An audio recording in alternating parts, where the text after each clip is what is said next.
вие би оправдале изградбата, односно реконструкцијата на плажата 2 или како и да се викаше, кај што сега се гради панорамско тркало, а кој што никогаш не профункционира?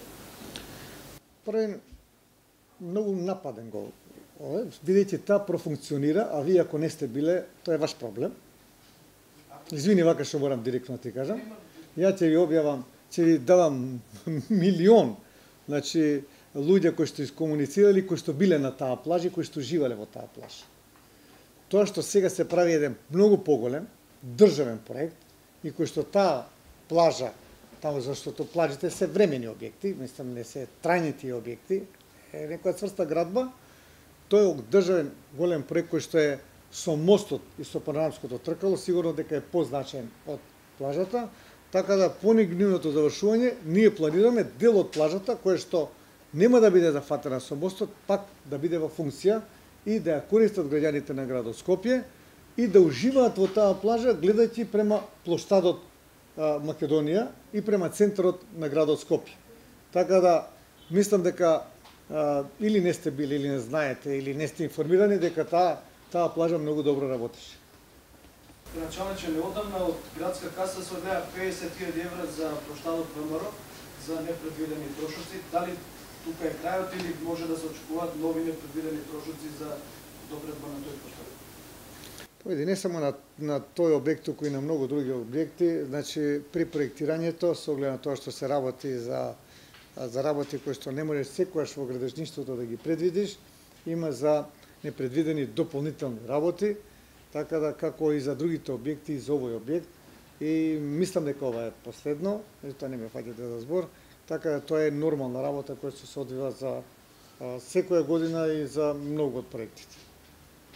Господине Трајановски, вие веќе 2 мандата сте татко на градот. Ме интересира, дали се каете за тоа што изградивте толку бароко во Скопје? Дали сметате дека требаше да остане Скопје како што е автентично старо место?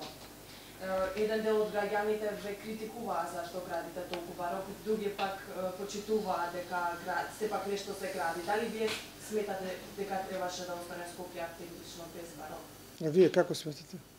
Вас се прашувам како татко на градот веќе 2 мандата. Добро, вие сте новинар, многу знаете, многу гледате, пратите по светот. Дали мислите дека е добро? Вас се прашувам, затоа сте вие када се Ете, многу прашања има, многу контравезности околу тој проект, само јас едно ќе кажам, дека Скопје, не треба да го сметаме Скопје од земјотресот навам. Скопје и пред земјотресот беше Скопје со своја архитектура и со свој изглед на архитектура. Одете во музеот на градот Скопје и видите ги градбите кои што беа пред земјотресот, и видите и градбите кои што се под земјотресот, кои што ги знаеме, и видите дали тие градби имаат сличност.